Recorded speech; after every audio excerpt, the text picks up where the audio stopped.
নাবালিকা কলেজ ছাত্রীকে শ্লীলতাহানির অভিযোগে গ্রেপ্তার অধ্যাপকের দৃষ্টান্তমূলক শাস্তির দাবিতে পুরুলিয়া বাঁকুড়া 60A জাতীয় সড়ক অবরোধ করল পুরুলিয়ার এক মহিলা মহাবিদ্যালয়ের ছাত্রীরা। এদিনের অবরোধের জেরে রাস্তার দুপাশে আটকে পড়ে বহু যানবাহন। খবর পেয়ে ঘটনাস্থলে পৌঁছায় পুরুলিয়া সদর থানার পুলিশ। অবশেষে পুলিশের মধ্যস্থতায় প্রায় 1 ঘন্টা পর অবরোধ তুলে নেন ছাত্রীরা।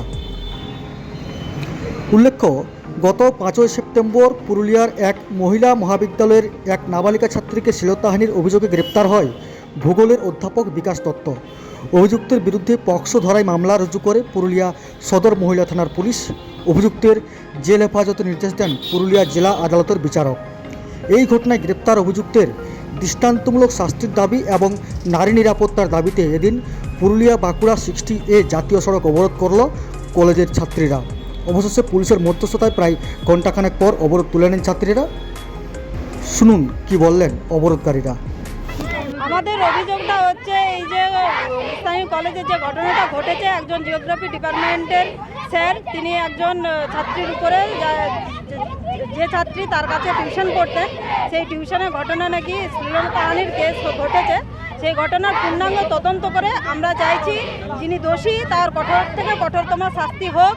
এই দাবি নিয়েই আমি ছাত্রীদের পক্ষ থেকে এই বিক্ষোভ অবস্থানে আছি। আমি নিস্তারী কলেজের এক্স উষা মাহাতো।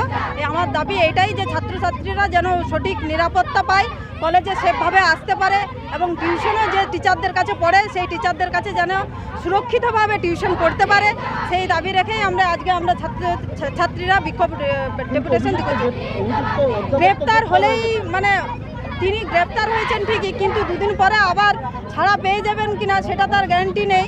তা যাতে ছাড়া পাওয়ার পরও দ্বিতীয়বার কোনো শিক্ষক এই অপরাধ করার সাহস না পায়, তার জন্যই আমরা কঠোর থেকে কঠোরতম শাস্তির দাবি করছি আর কি ছাত্রীদের পক্ষ থেকে।